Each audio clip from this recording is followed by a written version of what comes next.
আসসালামু আলাইকুম। Creation by Rukhsana চ্যানেলে আপনাদের স্বাগত। বাঙালিয়ানা খাবারের মধ্যে ভাত মাছের পাশাপাশি যেন ডাউলটাকে রাখতেই হবে, তাই আজকের পর্বে নিয়ে এসেছি খুবই সহজ আর মজাদার ডাউল ভুনা রেসিপি।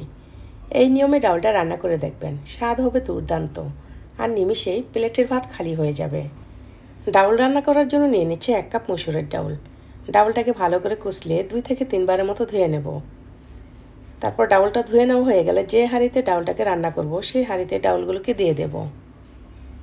তারপর এখানে দিয়ে দেব বড় সাইজের একটা পেঁয়াজ কুচি, হাফ চামচ দেব হলুদের ফাঁকি, মরিচের ফাঁকি দেব হাফ চামচ, ধনিয়ার ফাঁকি দেব হাফ চামচ, টালা জিরার ফাঁকি দেব হাফ চামচ, একটা তেজপাতা ফালি করে দিয়ে দিচ্ছি। কিউব করে কাটা ছোট সাইজের 3টা টমেটো দিয়ে দিচ্ছি। লবণ দিচ্ছি 1 চামচ, সরিষার তেল দিয়ে দিচ্ছি 3 চামচ।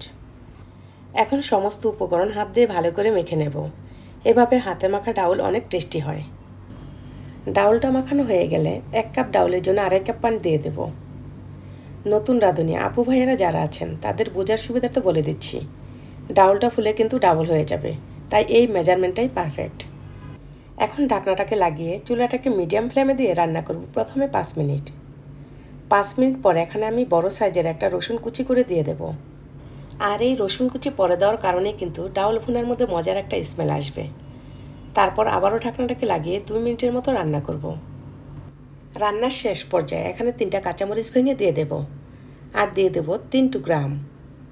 তারপর কিছু ধনেপাতা কুচি দিয়ে নেড়েচেড়ে ভালো করে মিশিয়ে নেব আর 1 মিনিটের মতো রান্না করব।